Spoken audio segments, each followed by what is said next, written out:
Cette semaine, à Plus que des polos. Avant, les jeunes n'avaient pas le droit de parole. Là, on leur donne droit de parole et c'est tout à fait correct. Maintenant, tu sais, il y a les droits, il y a les responsabilités. Je trouve qu'on est beaucoup dans l'exercice de son droit d'expression, de son droit d'agir, mais il y a la responsabilité aussi, puis le respect à avoir des autres. Ça je trouve que ça a évolué, pas nécessairement dans le bon sens.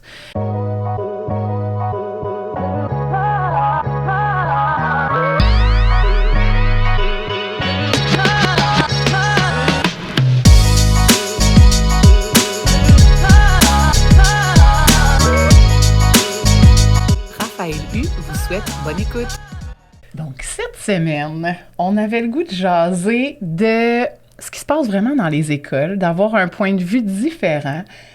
Parce que nous, on le vit en tant au travail, dans le fond, en côtoyant les jeunes, puis des membres de direction, puis en tant que parent. Puis en tant que parent aussi. Et là, on voulait l'envers de la médaille, quelqu'un qui a les yeux de l'autre côté. On a Sylvie Dupuis aujourd'hui avec nous. Merci Sylvie d'être là. Sylvie, directrice dans des établissements scolaires depuis trentaine d'années? Comme direction de...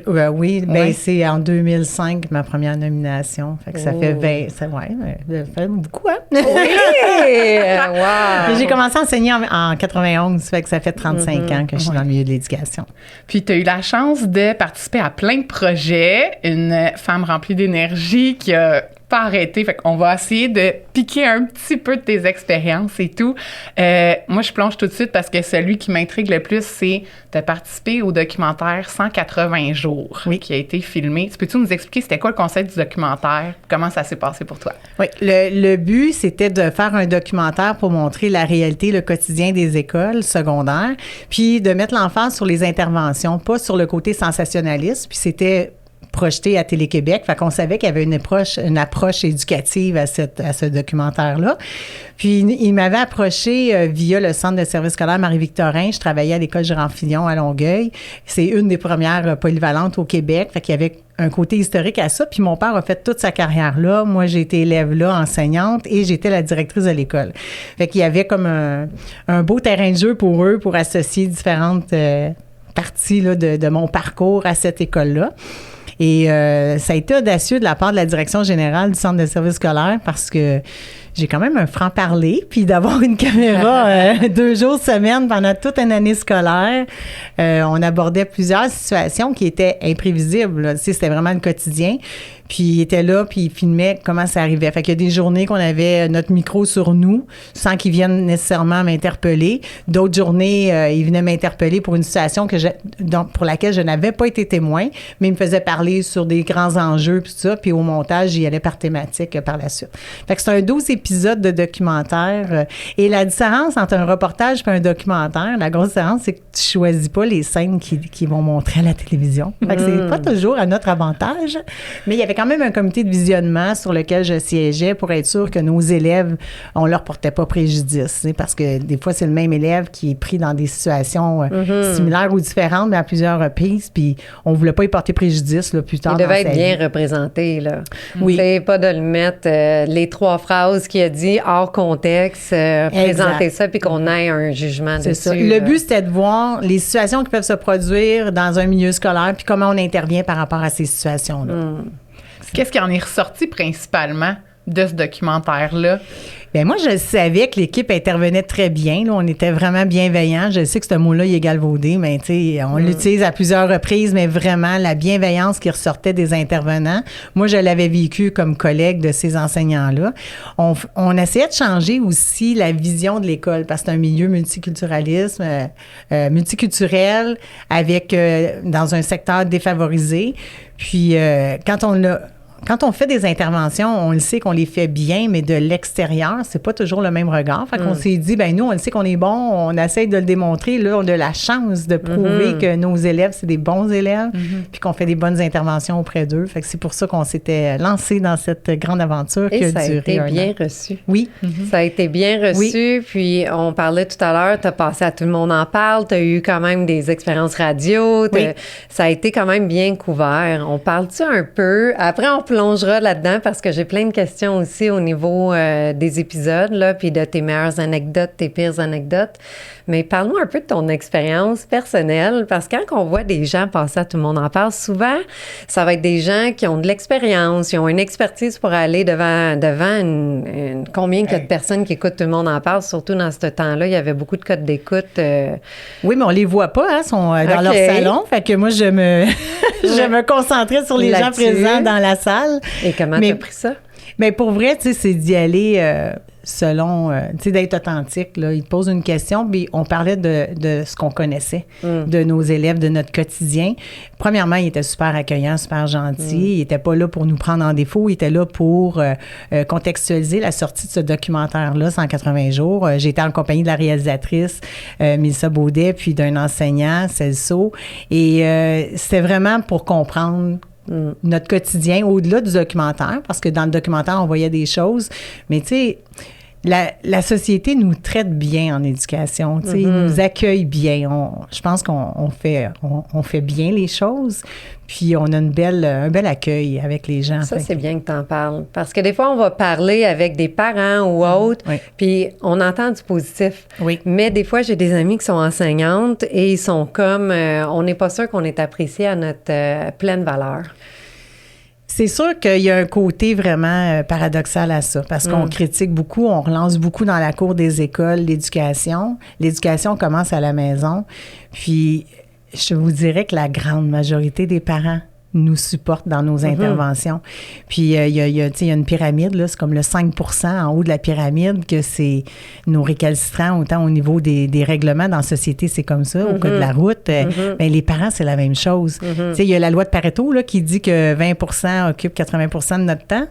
Je dirais pas 20%, mais disons qu'on a un 5% qui sont sur la place publique, qui vont aller dans les médias sociaux. Puis oui, des fois, ils peuvent nous attaquer, mais au bout du compte, ce qu'ils veulent, c'est que ça aille bien pour leur enfant. C'est juste que des fois, ils vont préférer confronter l'école plutôt que confronter leur enfant pour pas perdre le lien avec leur progéniture. Oui. Puis on en parlait de ça, le stress aussi en tant que parent.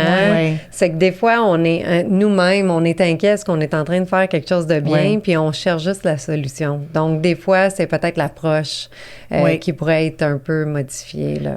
Mais là, toi, ça fait longtemps là, que tu fais ça comme métier. Est-ce que tu as vu de l'évolution au fil des années? C'est sûr que le rôle parental a changé beaucoup là, à travers le temps. La réaction, les médias sociaux, ça change tout. Les médias sociaux, autant au niveau des jeunes entre eux, l'anxiété que ça peut créer, les sources de conflits, autant aussi avec les parents. Tu sais, on voit souvent sur Facebook les spotted, puis là, ben, tu sais, ça va aller sur la place publique pour parler contre un enseignant. Tu sais, ça se fait pas. Puis c'est juste une version des faits, puis c'est ça qui blesse. Mais ça a évolué. Avant, je vous dirais que les parents donnaient un peu trop... c'est le bénéfice du doute là, à l'école. Tu sais, c'était l'école a raison, puis toi, t'as tort. Là, on est rendu complètement dans le contraire. J'ose espérer que ça va revenir dans le milieu parce que on n'intervient pas pour rien quand on intervient sur un élève. On intervient pour son bien-être, pour le bien-être des autres autour. Puis les parents, mais quand tu travailles avec l'école, on voit toute la différence. Quand il y a une collaboration école-famille, on peut avancer vraiment bien avec ces jeunes-là. Puis on est les premiers, des fois, à leur dire c'est quoi les difficultés de leur enfant, tu sais, comme école. Après, ils vont l'avoir dans la société, ils vont l'avoir à la job, tu sais, dans leur emploi.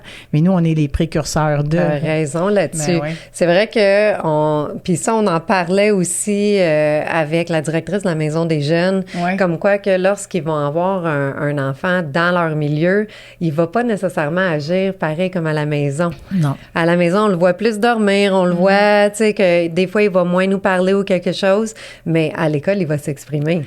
Oui, puis il y a l'effet de groupe, il y a l'ego. Tu sais, devant tes amis, tu veux bien paraître, tu veux avoir l'air d'être sûr de toi. Fait que des fois, tu vas faire des niaiseries pour faire rire les autres, mais c'est pas nécessairement le même enfant que tu vois à la maison. Tu sais, moi, j'en ai 3 enfants, puis... comment ils sont à la maison entre eux, puis comment ils sont après ça à l'école ou au travail, c'est différent. Quand ils ne cherchent pas la même validation auprès des parents qu'ils font auprès de leurs amis de 14-15 ans. Là. Exactement. Fait que c'est sûr que, tu sais, il faut travailler de concert, mais tu sais, ce que les parents doivent comprendre, c'est que l'enseignant, il cherche pas sur qui tomber sa tomate de quelqu'un de même au hasard. Là. Quand tu fais une intervention, c'est parce que ce qu'il a observé lui donne raison de faire l'intervention. Après ça, comment c'est fait, ben tu sais, je pense que en très grande majorité, on est dans le respect tout le temps des limites, du potentiel des jeunes, puis il faut travailler ensemble pour pouvoir les faire avancer. Ben oui.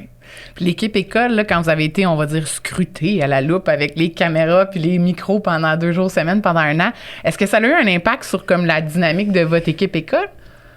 Bien, il y a eu des dynamiques, tu sais, je peux pas mettre de côté qu'il y a eu un peu d'envie aussi. Tu sais, il y a des gens, parce qu'il y a eu beaucoup de moments qui ont été filmés puis qui n'ont pas été nécessairement présentés à la télévision. Ah, ouais. Fait que là, c'est sûr qu'il y en a qui sont un petit peu déçus parce qu'ils ont filmé quelque chose, une scène toute la journée, puis ça n'a pas été présenté. Puis l'autre à côté, ben on la voit plus souvent que moi. Puis, tu sais, il a fallu qu'on rétablisse un petit peu parce que à l'extérieur, l'impact a été tellement positif qu'il ne fallait pas qu'à l'intérieur, on commence à tirer à couverte chacun de notre bord. Tu sais, c'était plus grand que soi, là, comme projet. Puis j'ai eu des courriels des gens d'Europe, des gens de région, des gens qui étaient capables de s'associer à des situations qu'on vivait ou des interventions qu'on faisait, même si on était dans un milieu urbain, là, on va dire. Longueuil, c'est urbain. Mais les gens étaient capables de se raccrocher à ça puis disaient, hey, moi aussi, j'ai déjà vécu ça, puis ça m'a fait penser à telle chose. Puis fait que c'était tellement positif comme retombée. Puis ça, on n'était pas certain. Tu le sais pas. Tu le tournes, puis après ça, ben tu lances ça dans l'univers, puis on ne sait pas comment ça va atterrir, mais ça a été vraiment positif comme atterrissage, puis ça l'a soudé l'équipe ensemble, tu sais, puis vraiment, on se trouvait bon, là, pour le dire, là, tu sais, les enseignants sont incroyables, là, tu sais. Puis de le voir au quotidien, c'est pas pareil que de l'entendre quand ton enfant revient de la maison pour raconter sa journée. Non, ça doit pas. C'est très différent. Même moi, là, avec mes enfants puis mon conjoint, tu sais, quand je disais, hey, j'ai eu une grosse journée aujourd'hui, là, je pense qu'ils ont plus compris quel genre de journée peut être une grosse journée dans une école secondaire. Non, mais c'est vrai qu'on le vit pas entre les 4 murs là, de la bâtisse. On le vit à travers comment a été ta journée. Bien. Correct, comme on dit, mais ça. Là, on le voit. Puis on est beaucoup dans la relation d'aide avec les élèves. Fait qu'on est beaucoup dans du travail affectif, que ça paraît pas nécessairement, mais on est en retenue comme intervenant. Peu importe le rôle qu'on joue dans l'école. Il y a de la grosse misère aussi qui se joue. Là. Nos jeunes sont beaux, sont prometteurs, mais ils vivent des choses très difficiles. Fait que, tu sais, faut qu'on les accompagne là-dedans, mais des fois, on intervient mieux avec les élèves qu'avec nos propres enfants, je vous dirais. Ouais. On est un peu moins...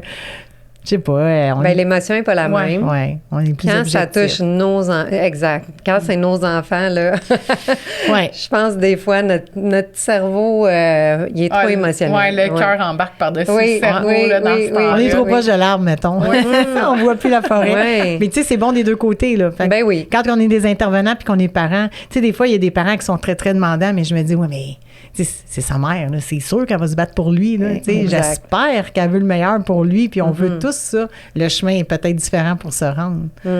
Puis dans les défis que tu vois là, au fil des années, les changements. J'aimerais qu'on parle des changements qu'il y a eu, que tu as remarqués. Si on regarde l'année 1 que tu as commencé là, versus là, c'est quoi? Le respect envers l'autorité, je pense que ça... tu sais, il y a une différence.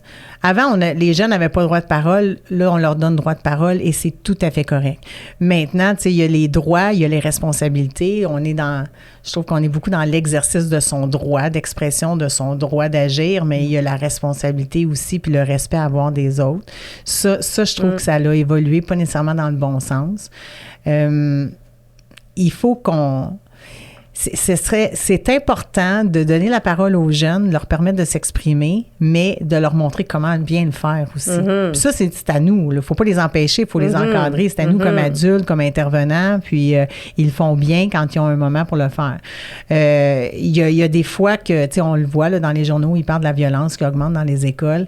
C'est sûr que je reviens encore aux médias sociaux. Quand tu te filmes puis que tu mets ça sur la place publique, il y a un effet d'entraînement qui est là. Puis ça c'est difficile d'aller contre cet événement social-là.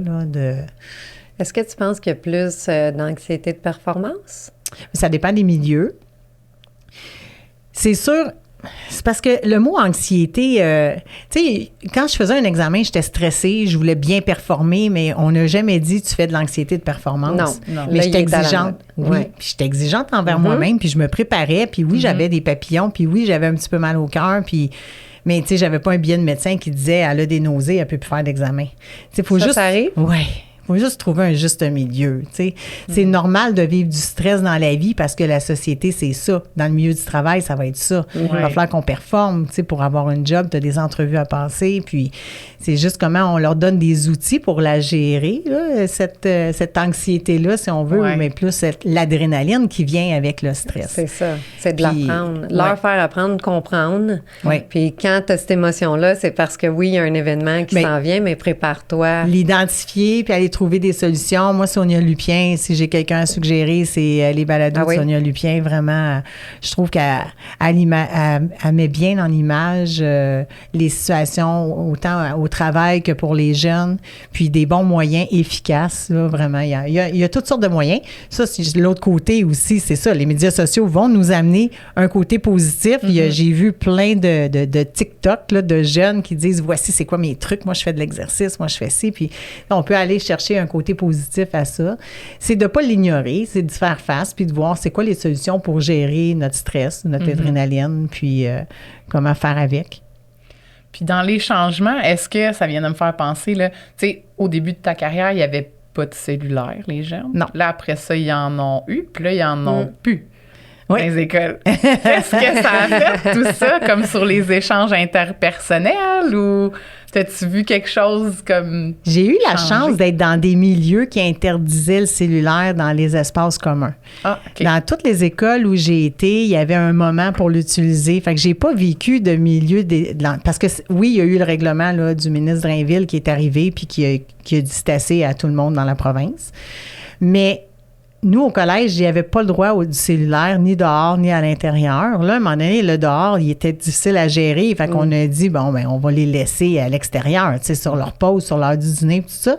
Mais à l'intérieur, il n'y avait pas le droit. Ils le laissaient dans leur casier. Fait que pour nous, ça n'a pas été trop un gros changement radical.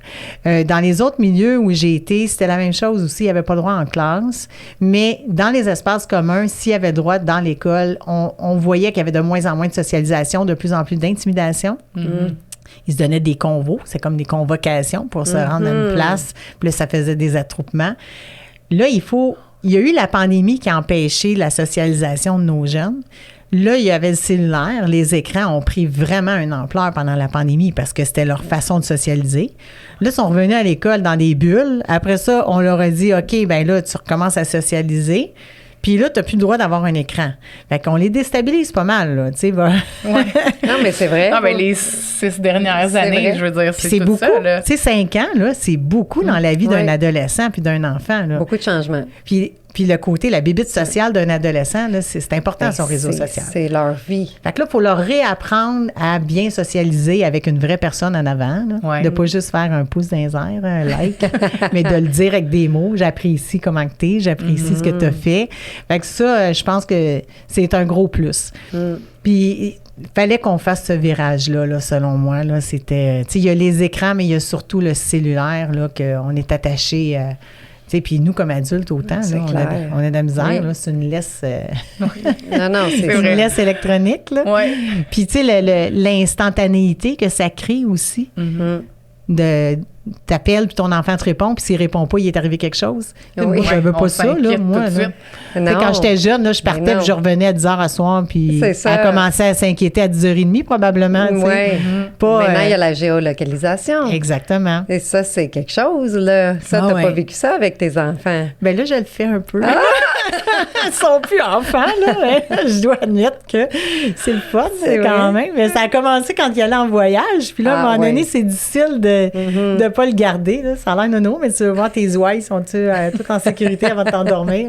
Mais il faut pas tomber dans l'exagération. C'est ça. Mais ça crée vraiment le côté instantané de je pose une question, je veux une réponse, je peux pas attendre, puis tout a l'air urgent, alors que des fois, c'est important ou même pas important. Fait que le niveau d'urgence, ça aussi, ça peut causer de l'anxiété, autant chez le parent que chez le jeune. Là. Dans le milieu scolaire, justement, que les jeunes soient tellement habitués maintenant à c'est comme, je t'envoie ci, tu me réponds ça, je fais ci, je fais ça. C'est sûr que ça a un impact sur comment ils vivent, mettons, leur secondaire en relation avec des adultes, des enseignants, des intervenants. Oui, puis la rétroaction rapide qu'on a créée par ces outils électroniques-là, mais dans la vraie vie, tu peux pas, j'ai rarement eu autant de parents qui disaient, il me semble que c'est long pour l'enseignant de corriger l'examen qu'il a fait. C'est parce qu'il y a peut-être 90 copies à corriger, là. Oui, mais là, ça fait quand même 3 jours, là. Oui, c'est parce qu'il enseignait pendant ces journées-là. Fait que, d'avoir tout de suite le résultat rapidement, c'est ça aussi, la réalité, mais ça se travaille, la patience. T'as-tu une anecdote de choses qui se passaient pas dans le temps qu'aujourd'hui, t'es comme, ça n'a pas de sens que ça arrive, là? C'est une bonne question. Bien, c'est sûr que de se faire filmer pendant qu'on intervient, c'est pas toujours le fun. Puis je parle pas du documentaire. Oui. Mais là, avec l'interdiction des cellulaires, ça doit moins arriver ou bien, ça arrive moins, mais un ami caché dans le fond. Non, mais on se mettra pas la tête dans le sable, là, qu'il y a des lunettes, il y a des montres, il y a des, je veux dire, il y a plein de choses, il y a plein de gadgets, puis les cellulaires sont toujours pas loin, fait que ça se peut qu'ils enregistrent des fois, là. Faut pas être paranoïaque non plus, là, mais ça arrive. Mais ta question est bonne parce que j'ai jamais analysé ça de cet angle-là. Quelque chose que je vis là, que je ne vivais pas. Il faut dire que, comme direction générale, je suis moins au quotidien avec les élèves. J'y vais, je les rencontre dans des événements plus spéciaux. Tout ça, je suis pas sur le terrain. Oui, c'est ça, ça change un peu. Oui, moi, j'ai un rôle plus administratif. Puis, je vais rencontrer le Parlement étudiant, qui est une structure officielle. Puis là, on se rencontre. Puis, je suis la lieutenant-gouverneur. Donc, on pourrait peut-être leur parler. On pourrait parler aux élèves de secondaire 4-5 en ce moment. Juste voir leur... je vais donner un exemple. On a parlé des balles de finissant. Oui. Puis, on est en train de voir qu'il y a des évolution au niveau des balles des finissants. Est-ce que vous avez des règlements pour les balles des finissants en ce moment? Est-ce que vous en mettez? Parce qu'on a parlé il y a des écoles qui ne permettent pas d'amener un conjoint ou une conjointe d'un autre établissement. Est-ce que c'est des choses comme ça que je veux savoir? Je dirais qu'à l'école, il n'y a pas beaucoup de gens de l'externe qui viennent au bal de finissant. Ils vont venir au bal. Chez nous, le bal de finissant, en plus, les parents sont présents. Okay. Et ça, c'est quand même assez rare. Il n'y a pas beaucoup d'institutions qui le font. En effet. On offre aux parents de venir au bal de finissant. Moi, je l'ai fait. Moi, mes enfants, j'en ai 2 sur 3 qui ont terminé là, à Jean de Lamennais, puis mon plus vieux, mon deuxième, là, mais mon plus vieux, celui qui fréquentait, il me l'avait pas dit que je pouvais aller au bal de finissant. Je l'ai su dans les estrades au hockey. Tu sais, les parents qui me demandent à quelle table tu es assise? De quoi, à quelle table? Au bal. Je dis, mais là, on va pas au bal. Ben oui, on est invité au bal. Je dis, OK, moi, j'ai pas eu le mémo, là. Et là, je disais à mon gars, dans ce temps-là, il n'y avait pas de courriel autant, là, parce que là, il y a 27. Et là, je dis, tu m'as pas donné l'invitation? Ben non, j'avais pas l'intention. Je pensais pas que tu viendrais. Je fais là, tous les parents sont là. Fait que, tu sais, c'est là, finalement, on y va. Fait que notre balle de finissant est avec les parents. Ça amène un côté vraiment, une approche familiale qui est différente, mais les jeunes, ils font le party quand même. Ils vont danser puis ils vont avoir du plaisir. Mais ils sont moins, je constate qu'ils sont moins accompagnés par des gens de l'extérieur. Fait que dans d'autres écoles où j'ai travaillé, on filtrait qui accompagnait parce que, tu sais, on voulait savoir si tu sais, des fois, c'était pas vraiment son chum, c'était quelqu'un qui voulait venir faire le party. Des fois, il n'était pas là pour les bonnes raisons. Fait que, mais des règlements comme tel, je sais que c'est très cher. C'est de plus en plus cher. Ça n'est ridicule. C'est aussi cher qu'un mariage, un bal de finissant. Ah oui, hein? Quand tu regardes la nourriture, la robe, les habits, l'auto spéciale dans laquelle il arrive, ça m'inquiète. Parce que le but, c'est de souligner la fin d'un parcours. Puis là, si c'est pas tout le monde qui a les moyens de se le payer, cette fin-là, je trouve ça triste. Et dans tous les milieux où on a été, là, je veux dire, la salle est chère. Puis là, quand tu as des finissants d'un nombre de 250, 300, ça te prend des grandes salles. Ben oui. Fait que ça, je trouve ça dommage. Là, on essaie une nouvelle formule cette année que je sais que d'autres collèges faisaient. On va être sur le Louis Joliette, là, sur un bateau. OK. On va voir. Fait que là, personne ne peut partir avant parce que sinon, ils vont trouver ça mouillé. Personne ne peut arriver en retard. Ça, j'ai hâte de voir s'ils vont manquer le bateau. Ouais, c'est le cas de le dire. On essaie une nouvelle formule, puis on va pouvoir voir. Mais les parents encore là sont les bienvenus là, pour fêter cet événement-là parce qu'ils contribuent beaucoup au parcours scolaire. On en parlait tantôt, la collaboration école-famille est importante. Fait que nous, ça nous fait plaisir de les inviter pour qu'ils soient présents. Puis je pense que la plupart des élèves sont fiers de le célébrer avec leurs parents parce qu'ils ont quand même l'après-balle. Oui. Où là, le parent n'est pas admis. Ben, généralement. Et que l'école n'encadre pas. Non, elle n'est pas c'est responsable. ça. Parce que la journée que je vais faire la promotion, je serai présente. Ouais, non, puis là, je pense que je vais être seule. Je pense qu'il n'y aura pas personne qui va venir. Oui. Vous êtes associés pareil avec les après-balles dans peut-être dans... Entre guillemets. Entre guillemets, oui. Mais tu sais, on sait que ça existe, mais on ne veut pas être tenu responsable d'eux parce qu'on n'a pas le contrôle de où ça se passe, comment ça se passe, puis tout ça. Non. Puis, tu sais, moi, mon conseil aux parents, c'est de se tenir au courant. Puis, c'est ça. Tu sais, ce qui est important, c'est faut que tu sois assez proche de ton jeune pour que s'il arrive quelque chose, il y ait le courage de t'appeler pour que tu viennes le chercher. Parce que les accidents qu'on voit, les soirées de bal de finissant, des fois, sont 4-5 dans l'auto parce qu'il n'y avait pas nécessairement le courage d'appeler les parents pour dire « j'ai pas de livre pour m'en revenir » ou « j'ai trop bu », tu sais. T'as raison. Fait que de garder un lien de confiance puis de dire « cette soirée-là est spéciale pour toi. S'il arrive quelque chose, appelle-moi, je serai là. » Je pense que c'est la meilleure prévention à faire pour que ça se passe bien. Ben oui. C'est un bon conseil. Ouais. Ça, c'est sûr. Ça, c'est sûr. Puis, as-tu des petits conseils pour les secondaires 1, les 6e années qui arrivent en secondaire 1? C'est un autre stress. Là, on parle des extrêmes. Ouais, c'est comme le début puis fin de chapitre. C'est ça. Parce les transitions. Oui. Le passage primaire-secondaire, tu sais, au primaire, tu as un titulaire avec des spécialistes. Fait que dans le plus grand des cas, tu as 4 enseignants. Là, tu arrives au secondaire, c'est déjà... Des fois, c'est la même matière, mais qui est présentée autrement, parce que les programmes ne diffèrent pas tant que ça entre la 6e année puis le secondaire 1, mais c'est tellement présenté différemment, puis tu as plein de matières en même temps, et c'est pas le même enseignant qui fait ta journée. Fait que tu peux avoir 2-3 examens, mais tu sais, je sais que là, les enseignants font attention à ça au niveau des épreuves, des évaluations, pour pas mettre un stress tout sur la même journée. Mais l'enfant qui arrive en secondaire 1, il doit se refaire des nouveaux amis, une nouvelle routine. Il doit s'adapter à 8-9 enseignants.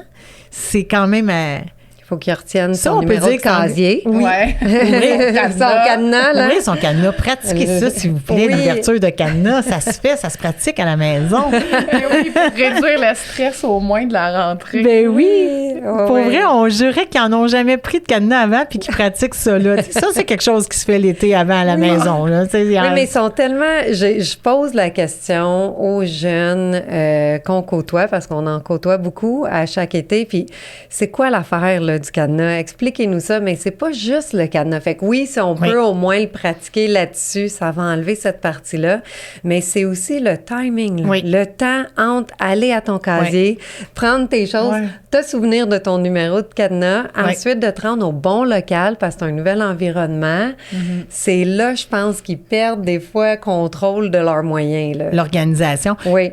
Moi, j'avais fait ça pour mes enfants. Ça, je sais pas, là, tu sais, avec, c'est sûr, les écrans, les Chromebooks, les iPads, il y a peut-être moins de manuels, moins de livres à trimballer, mais j'avais mis par couleur de matière. Exemple, là, tout ce qui relevait du français, ben je le mettais, mettons, en bleu. Tout ce qui relevait des maths, je le mettais en rouge. Tout ce qui relevait... Fait que ne serait-ce que juste une bandelette là, sur le bord du manuel, tu sais. Fait que comme ça, ben quand il arrive au casier ou tes attaches avec un élastique, tout ce qu'il a besoin. Fait qu'il prend son petit lot puis il part. Parce qu'ils ont à peu près 10 minutes, là. C'est ça. Oui, c'est ça, c'est de la gestion du temps, de matériel, de tout ça qui sont pas habitués. De dire allô à ton ami. Oui, social dans le corridor. D'aller à la salle de bain ou ce qu'il y a un line-up parce qu'il y a une pause de 10 minutes seulement pour tout le monde. Donc, tu sais, il y a tout cet effet-là qu'il y a peut-être des petites méthodes qu'on peut améliorer. Juste l'organisation du casier aussi, des fois, c'est le bordel.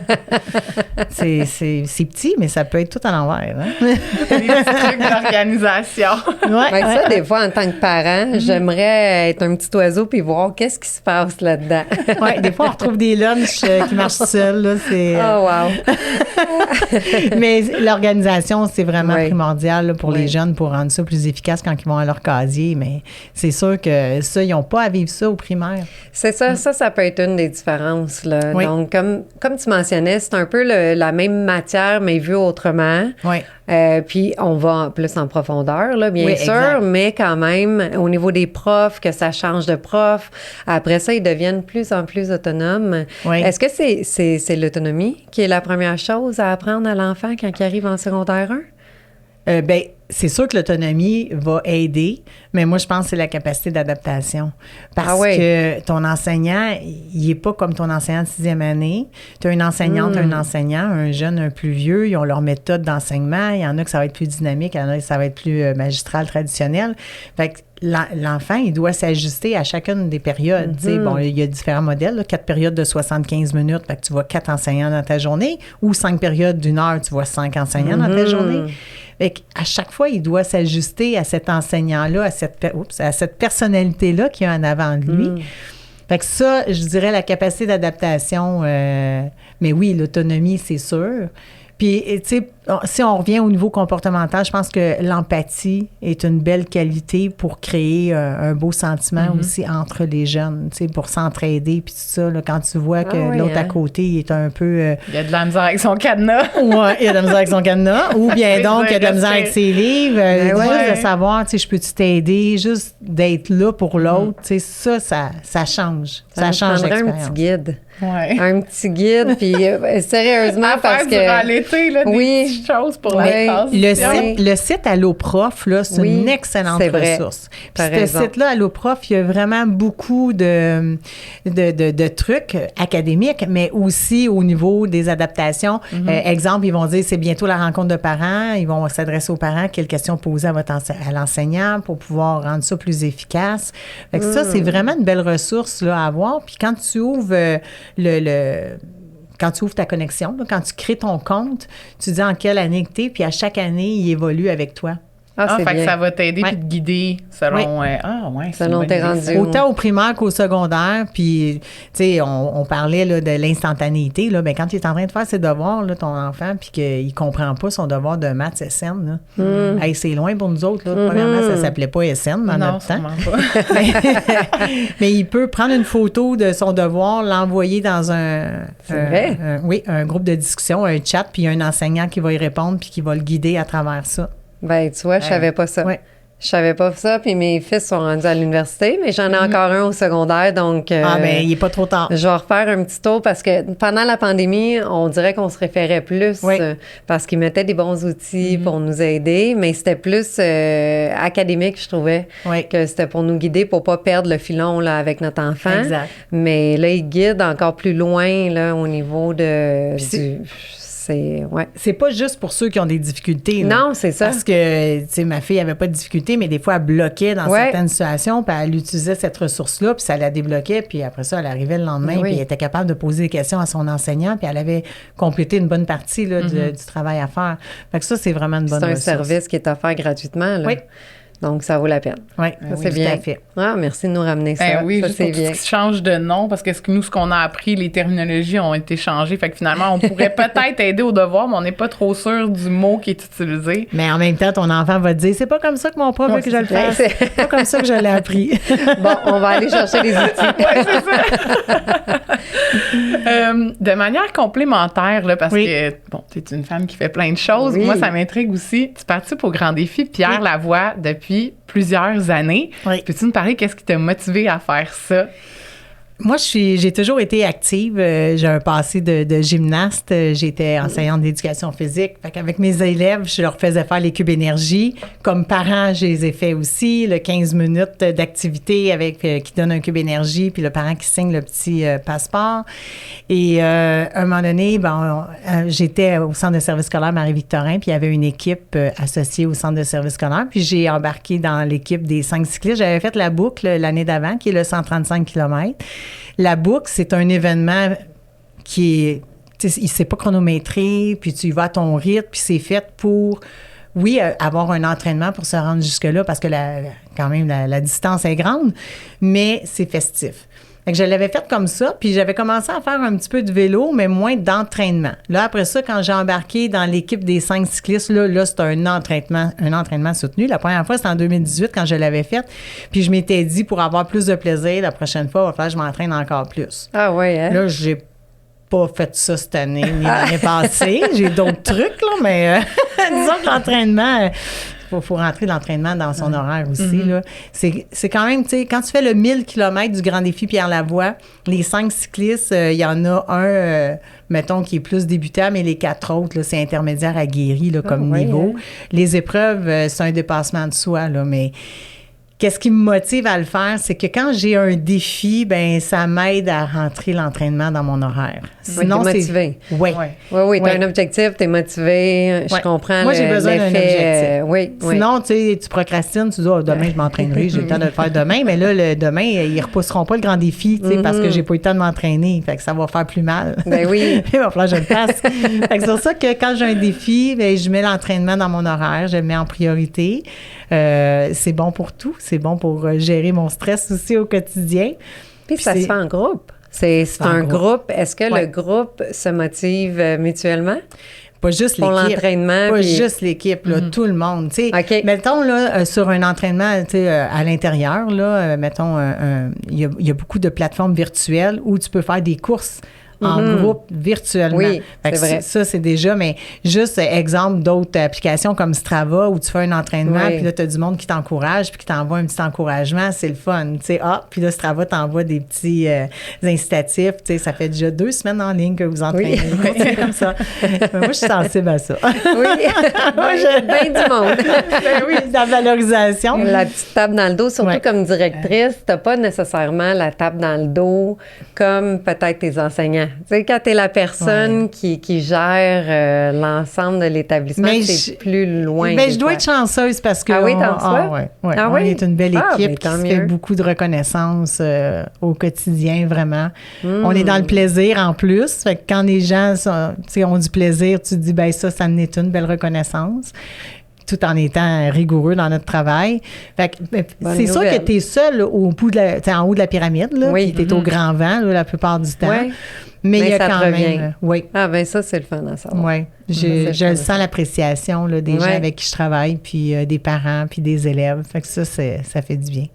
Tant mieux. Fait que comme Strava, ça va te donner... T'as des tapes dans le dos un peu partout, finalement. Mais Strava, c'est vrai qu'elle est fun, l'application. Ouais.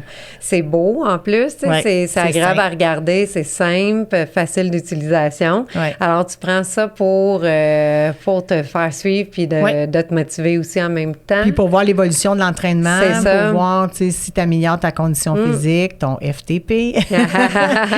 Puis c'est ça, on est 5 cyclistes, fait que c'est sûr qu'on va s'encourager parce que ça peut pas être toujours les mêmes qui font les épreuves les plus difficiles. Et comment ça fonctionne, c'est que pendant 3 jours, on parcourt 1000 km, 2 cyclistes à la fois de jour, puis 1 cycliste pour les épreuves de nuit. Okay. Puis il y a beaucoup de dénivelé. Fait que c'est ça c'est vraiment... Quand même intense. Oui, c'est intense. C'est de la planification d'équipe aussi, là, savoir qui va le faire. Vous savez, dans le fond, quelle partie du parcours vous allez faire à l'avance? On reçoit un fichier Excel avec toutes les épreuves, chacune des étapes, puis là, on décide quel cycliste fait quelle étape, puis là, il faut que tu gères le dodo là-dedans, parce que des fois, ça se peut que tu dormes 2 jours pour être prête pour ton étape qui est plus vers 11 heures le soir. Là, faut que quand tu reviens, t'es toute... c'est l'adrénaline, il faut que tu prennes ta douche puis tu te couches parce que t'as peut-être une autre étape le lendemain à 7 heures du matin. Puis là, ils ont changé la formule. Moi, je l'ai faite au début en VR, où on partait du Saguenay, puis on allait à travers le Québec, puis on terminait dans le temps au stade. Puis là, on était dans un VR avec un conducteur puis les 5 cyclistes. Là, pour des raisons environnementales, ils ont changé la formule. Fait que ça faisait 2 ans qu'on était à l'Université Laval où on faisait un campement dans des tentes style prospecteur, là, des tentes en gros vinyle, où on est les 5 cyclistes qui dorment dans la même tente. Puis ils font un village, comme un village olympique. C'est magnifique, c'est tout coloré. Puis tu te sens comme un athlète. Là, quand même, hein, mais c'est ça, je m'en allais dire. C'est tout un événement. Oui. Puis c'est oui, tout on n'est pas au courant de ça. Écoute, les gens, il y a des vidéos, là, je pourrais vous transmettre, là, la vidéo de Pierre Lavoie qui montre comment ça se réalise. Puis on est bien accompagné par l'organisation du Grand Défi Pierre Lavoie, mais entre nous, on s'encourage. Il y a les 5 cyclistes. La nouvelle formule, ce que j'apprécie, c'est qu'on est capable d'interagir entre équipes. La première formule, on était dans notre VR souvent en déplacement, fait qu'on interagissait moins. Là, on a comme un petit feu dans le milieu, là, un petit foyer au gaz là, où on se regroupe le soir pour discuter. Fait qu'on fait des belles rencontres. Puis c'est tous des gens positifs, actifs, qui sont là pour la cause. Tu sais, la cause, c'est la recherche pour les maladies orphelines. Puis l'argent en surplus qu'on fait, on la remet dans des écoles pour favoriser les saines habitudes de vie, d'être actifs aussi. Ce que j'aime, oui, il y a le côté performance, entraînement, qu'on n'a pas le choix. Mais c'est tout le message autour d'être actif tout au long de sa vie. Tu sais. Puis j'aime l'approche de Pierre Lavoie que c'est arrêtons d'attendre après le système de santé pour prendre soin de notre santé, puis prenons soin en prévention de notre santé. Puis ne serait-ce que de marcher 30 minutes par jour, c'est déjà beaucoup. Puis c'est pas tout le monde qui le fait, tu sais. Ben non. Fait que oui, on sait bien dormir, bien manger, mais je trouve qu'il est parti d'une épreuve, tu sais, la perte d'un de ses enfants, puis il en a fait un mouvement mobilisateur super positif vers, oui, la recherche, mais en créant un mouvement actif pour la prévention de la santé. Fait que, tu sais, tu peux pas avoir une personne qui a fait bouger plus de monde que lui au Québec. C'est vraiment, là, c'est impressionnant. Fait que de contribuer à ça, puis de faire perdurer là, cette mission-là, moi, je l'apprécie beaucoup. Puis c'est sûr que c'est beaucoup de sous, là. Tu sais, il faut ramasser beaucoup de sous pour pouvoir... participer. Bien, payer ces bénévoles-là, tout c'est le ça, setup, que ça puisse fonctionner, là. L'installation, mais c'est magnifique. C'est vraiment... les deux formules sont complètement différentes. Là, c'est celle-là, puis là, cette année, en plus, on va être à la base militaire de Saint-Jean, sur Richelieu. Fait qu'on va se promener en Montérégie. Fait qu'on va être un petit peu plus dans notre wood. Dans notre wood, je ne sais plus comment dire, dans notre secteur. Et ça va être le fun. Fait, Québec, il y avait beaucoup de côtes, hein? Il y avait toujours une tabarouette de côtes à remonter à la fin de nos parcours. Elle n'était pas évidente, celle-là. Oh, mais quand ça finit, là, vous deviez tellement être fiers. Hein? Tu sais, tu as dit que tu avais l'adrénaline du début, mais après, c'est quoi le sentiment que tu as? D'accomplissement. C'est vraiment ça. Tu sais, là, je vais être émotive. Quand tu arrives, il y a des percussions qui t'accueillent. Il y a un groupe de percussionnistes, ça te rentre dans les tripes. Puis là, tu as tout le monde qui pleure pour vrai. Là, parce que tu viens de finir un 3 jours. Premièrement, tu n'as pas beaucoup dormi. Tu as dépensé beaucoup d'énergie. Mais l'effet là, de foule, de masse, c'est incroyable. C'est incroyable. Puis quand on arrivait, je dois dire que quand on arrivait au stade olympique, c'était assez grandiose. Quand on rentrait, mais là, il reproduit ça dans des... Là, je ne sais pas, à base militaire, j'imagine que ça va être la même chose. On le faisait au PEPS, là, à l'Université Laval, on entrait sur le site, là, le terrain de football. Ah oui, OK. Fait que là, tu as les familles qui sont dans les estrades, qui t'accueillent. J'ai des frissons. Ah oui, là, ça me donne des frissons parce que c'est le fait de recevoir de l'amour de d'autres personnes. Puis tu sais que tout le monde est là pour la cause, tout le monde est là pour encourager, puis c'est comme tu as réussi à faire ça. Oui. Mais bravo. Sur le coup, des fois, à 2 heures du matin, tu te dis, qu'est-ce que je fais là? Pourquoi je me fais subir ça? Oui, j'ai payé pour être là. Ben oui, c'est ça, je me suis donnée. Mais c'est vraiment... C'est vraiment une organisation incroyable. Les bénévoles sont toujours de bonne humeur. Tu vois le même monsieur au déjeuner, au dîner, au souper, à l'arrivée d'une étape. Je dis, mon Dieu, il est partout. Lui non plus, il dort pas beaucoup. Non. Les gens sont vraiment impliqués avant. Pendant 3-4 jours et le après, parce qu'il faut qu'ils démontrent tout ça. Là.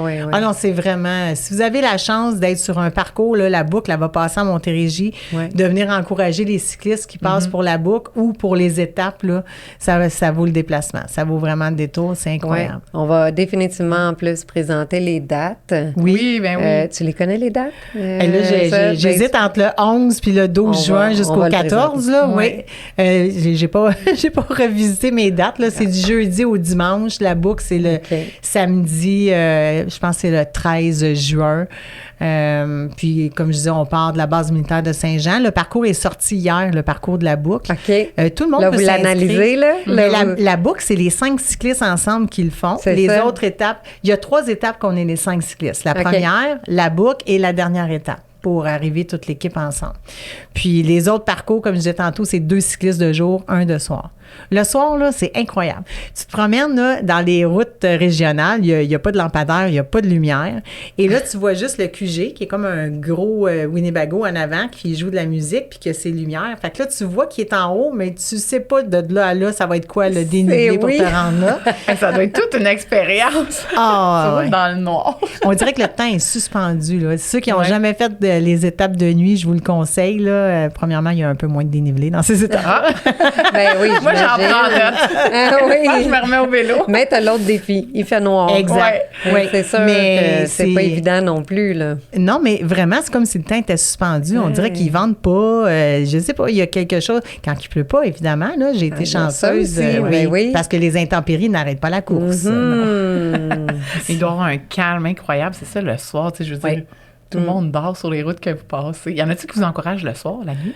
Bien, il y en a de la famille. Là. Moi, je l'ai vécu comme cycliste, mais je l'ai vécu comme spectatrice aussi, là, parce que mon conjoint l'avait fait avec mes enfants, puis on était sur le bord de la route à 1h du matin, sur le bord de la 220 pour les encourager, là, avec nos lumières. Mais oui, il y a des gens qui sont là. Les villages sont au courant aussi qu'on va passer dans leur village. Oui, ça devient quelque chose de communautaire. Exact. Là. Bien, la boucle, là, d'ailleurs, il y a un concours entre les villages. Quand on passe à travers des villages, ils nous accueillent, il y a un comité d'accueil, puis où il y a la plus grande animation, après, il va y avoir un prix là, qui va être remis à la ville là, pour... ça devient vraiment communautaire. Oui. Ça l'encourage les villes d'embarquer, puis c'est cool. Ça dérange les villes, mais ça encourage. Ben oui, mais c'est un événement. Exact. Mais tu sais, on coupe la circulation. Ben il y a des gens qui...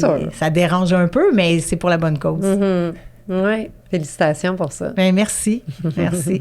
Moi, j'ai la chance d'avoir des enfants qui s'entraînent puis qui vont faire les épreuves les plus difficiles. Ah oui, hein? Pas pour rien qu'on met des enfants au monde. Faut bien récolter quelque chose. Mais pour vrai, c'est le fun que ça continue dans ta famille. Oui. Vous le faites ensemble. Donc, après ça, dans les dîners ensemble, les soupers de Noël, vous parlez de ça, puis vous avez des photos. Puis, le but des Cubes Énergie au mois de mai, là, ça va se dérouler tout le mois de mai. Le but des Cubes Énergie, c'est vraiment ça, c'est de créer un mouvement familial dans la famille. Fait que le jeune, il retourne chez lui, puis il faut qu'il fasse ses 15 minutes pour cumuler des cubes avec ses grands frères, petites sœurs, parents, etc. Puis, tu sais, nous, on le revit à un autre niveau avec nos enfants parce que l'équipe, c'est mon conjoint avec son collègue, mon fils, ma fille, puis moi. Fait que c'est vraiment... mon plus vieux, ben il va être là pour nous encourager. Il fait pas partie de l'équipe, il fait pas de vélo, il fait autre chose.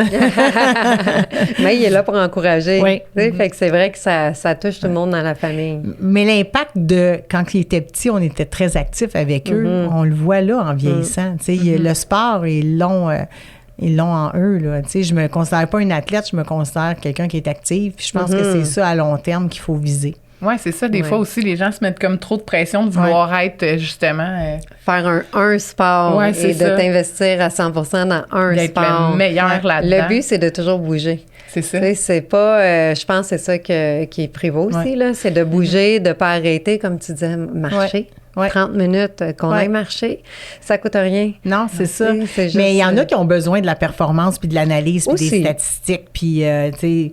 C'est correct, là. Mais tu n'es pas obligé d'être comme ça pour utiliser l'activité physique pour faire de la prévention de ta santé. Voilà. Non. Belle conclusion. Je trouve ça termine tellement positif. J'ai juste le goût, on va aller marcher, là. Ça fait longtemps qu'on est passé. Merci, Sylvie, d'avoir partagé tout ça avec nous. Puis on va te souhaiter bonne chance pour le grand défi en juin cette année. Puis on sera peut-être pas sur le bord de la route la nuit à t'encourager, mais on va penser à toi, certain. Je vais vous partager le parcours sans problème. Absolument. J'ai entendu dire que 2 fois, il passe dans la prairie, là où le collège est. Alors, mais le parcours officiel des étapes n'est pas sorti encore. On va dès regarder qu'il va être sorti, je vous le partage avec plaisir. Oui, absolument. Merci. Merci.